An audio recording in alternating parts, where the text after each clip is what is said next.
ئەمە جاری سێهەممانی سەردانی مەطعەمە بکەین. مناڵەکانیشمان زۆر حەزیان لێیەتی.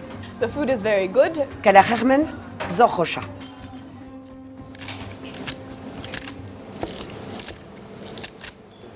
بەیانیانێن بۆم چێشخانەیە خەریکی خواردنی کوردەواریە بم، خەریکی یاپراخی گەڵامێ و کفتەی برنج، کفتەی بڕوێش، کوببە، یاپراخی سەڵق، ئەم شتانە هەمووی قەرەخەربان، ساوەر، بریانی، ئەم شتانە هەمووی دروست دەکەم. ئەمە بۆ کفتەی برنجە ئەبێ ئاوا تێکەڵاو کرێ و هەڵی شێلی لە پێشەوە ئاوا جوان جوان هەتا کوێ خۆیەگرێت. بە برنجی وردە جوان جوان ئەیشۆیتەوە و برنجەکەی بۆ ئەخوسێنی دای ئەنی هەتا ئەخوسێ اینجا ئەیهێنیت هەڵێ شێلی جوان جوان بە وردەی بە برنجی وردەی کوردی ئەکرێ دەم کفتەیە.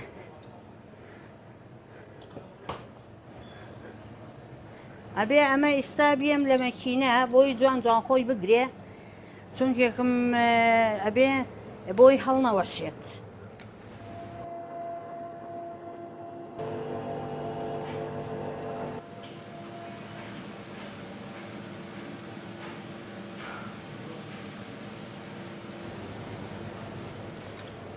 من لە دایکمەوە ئەمانە بۆ من ماوەتەوانێ کە دایکم خۆی کفتەی سابونکەرانی سەمەنی ئەم شتانەی دروست دەکرد هەموو گەڕەکەکە کۆ بوو نەوانێ و بەیانیان خاستەن بەیانیانی جەژن.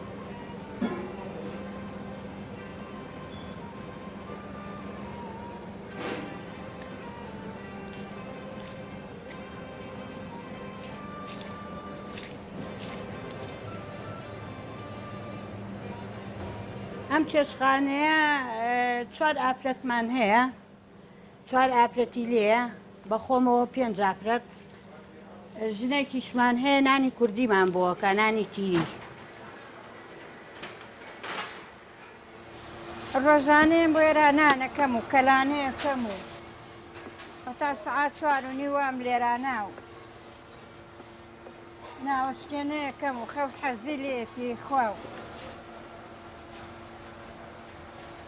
حەزم لێتی بە سەروەرزە ئیشی خۆم کەم و بۆ خۆم بە خێوکەم حەزم لە دانیشتن نییە.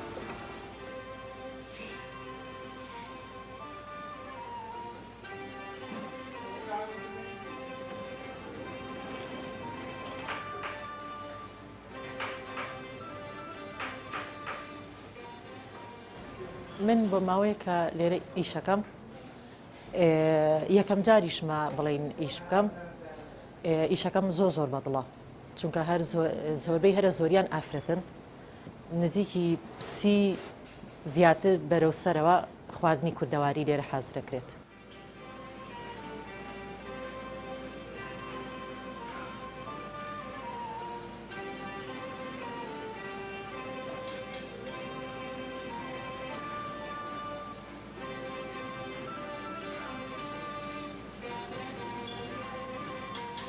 پێشەوەی تێگەین بەدەست ئاوا کفتەکە هەم دیزوالەکەینەوانێ بۆی هەڵنەوەشێ چونکم ئەمە کفتەیە ناسکە زۆرە بێ ئاگاو لێ بێ.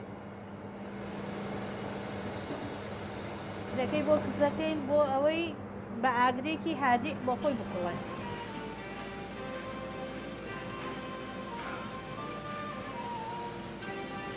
خواردنی تێکردن یعنی کە میوانەکە خۆی یەتە ژوورەوە بەپێی تێکردنی خواردنەکە خۆی هەرچی بوێت سینیوشتەکان هەڵی ئەگرێت بەپێی کەمێتی زۆرێتی و حەزی لە هەرچی بوو دڵی هەرچی ئارزوی کرد ئەوە هەڵ ئەگرێت.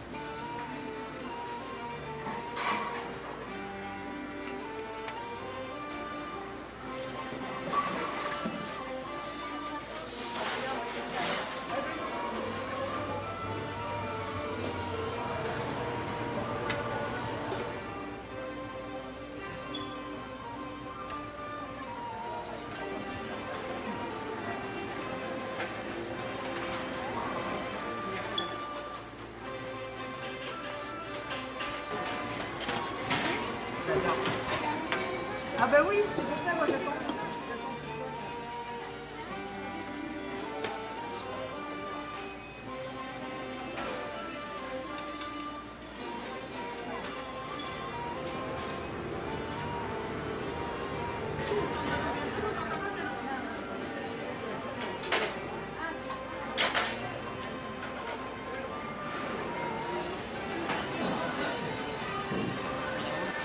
تایبەتی کوردەواری زۆر بەکارێنێت مەسەن لەوانە قەرەخەرمان و ساوەر و کفتەی سابونکەران و من وەکو خۆمان ئەمە جاری سێهەممانە سەردانی ئەم مەطعەمە بکەین.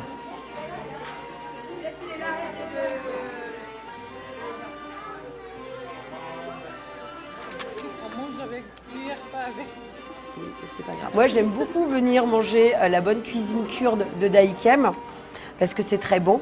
Kala Hermen, Zor Rocha. Les Galmerich, Zor Rocha.